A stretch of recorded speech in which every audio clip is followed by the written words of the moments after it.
everybody. My name is Dr. Scott Giacomucci. I'm the director and founder of the Phoenix Center for Experiential Trauma Therapy in Media, Pennsylvania.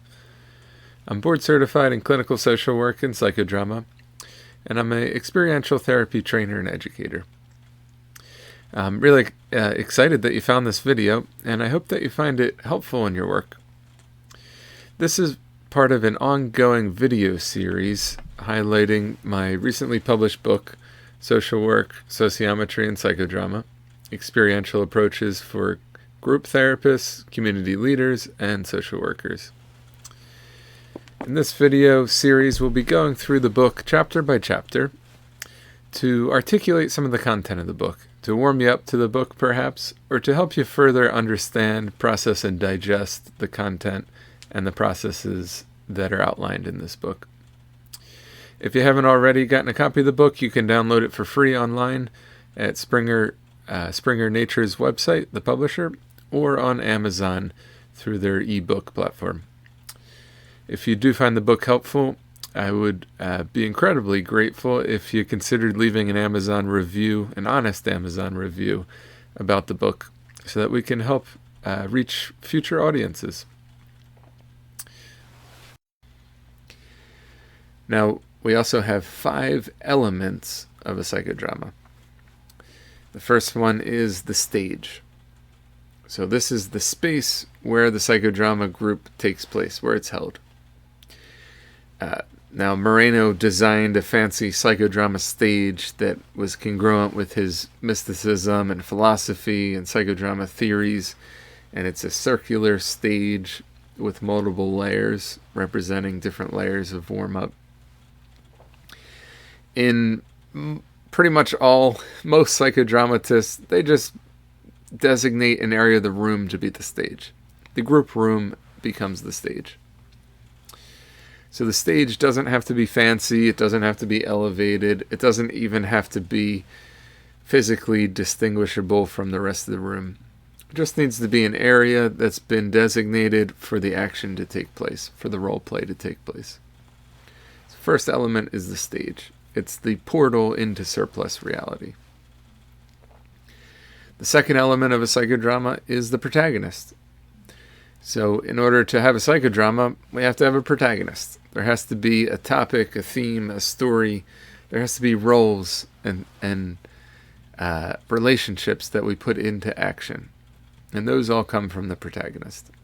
So the protagonist is the person who's the center of the psychodrama, whose story we're putting into action, whose topic and whose goal we're concretizing, whose goal we're working towards. So the protagonist. The third element is the director. So in psychodrama, we call the therapist the director. They take on a bit of a different role and a different stance than in traditional psychotherapy. And just as the name suggests, being a psychodrama facilitator requires us to be a little more direct than many of us are in our traditional psychotherapy sessions. So the director is the person who's leading the warm-up, who's maintaining the safety throughout the process, who's attending to the group as a whole, who's offering interventions throughout the psychodrama, who's coaching the auxiliaries and coaching the protagonist, who's suggesting roles and helping the protagonist put their psychodrama into action using all of the different interventions available to them. The director has many sub-roles, which are outlined by Peter Kellerman. He talks about the director as being a sociometrist, a group therapist, that we have to be present to the entire group, to the group as a whole, to the sociometry within the group, the system of attractions and repulsions, of role relationships within the group.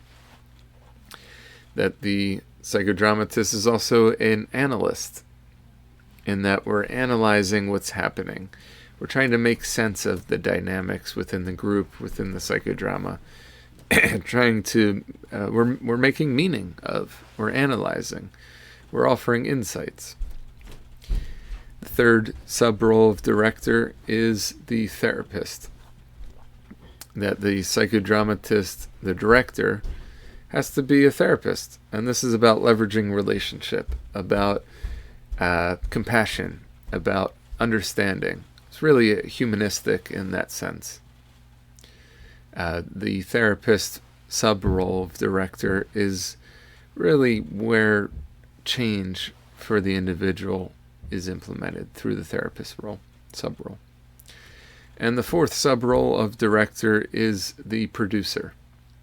And so this is where we tie into more traditional theater, in that the director also has to be able to facilitate the production of the role play, to integrate props, to use music or lighting if needed or wanted, to navigate the production of the actual scene using what's available to them.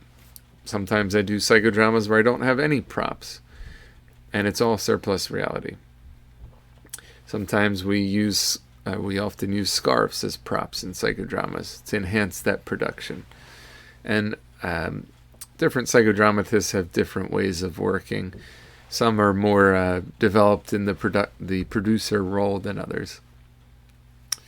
So these are the four sub-roles of director.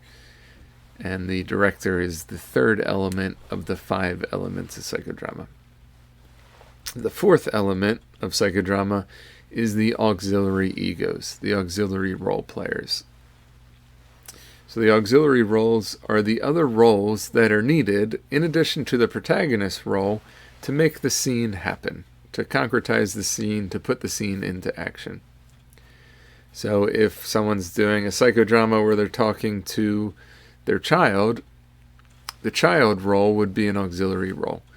And another group member, or perhaps a staff member, a trainee, or student would play that auxiliary role.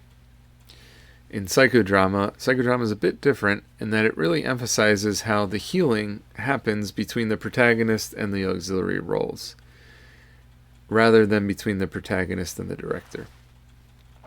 So the director is actively promoting action between the protagonist and the auxiliary roles, with the fundamental belief that the healing is going to come from the auxiliary roles and the group members. And the fifth element of a psychodrama is the audience or the rest of the group. And so at the beginning of every psychodrama, there's one protagonist and everyone else is in the audience, the rest of the group. In some psychodramas, there's enough roles that get instilled into the psychodrama scene that everybody in the group is in a role and we no longer have an audience. Sometimes there's clients who don't want to play roles or they decline roles, they just want to observe, in which case we still have an audience. So these are the 5 elements of a psychodrama: the stage, the protagonist, the director, the auxiliaries, and the audience. So I hope you found this video helpful. If you did, I'd really invite you to like this video and perhaps subscribe to the channel so you can receive updates about future videos. Again, it would really go a long way in helping the book reach future readers if you considered leaving an Amazon review for the book, an honest review. I would greatly appreciate that. And I'm really interested in connecting with you and hearing how this video was for you, how it was helpful, how it challenged you, what you think may have been missing, other connections between psychodrama and social work that I didn't articulate that you're noticing. Go ahead and put that in the comments section here, and we'll begin a discussion and dialogue together. And feel free to also suggest future videos for the channel. I'm really interested in what you would like to learn more about. As long as it's within the scope of my competence, I'm happy to consider creating a video on that for you. So again, I encourage you to check out some of the other videos on this page and stay connected.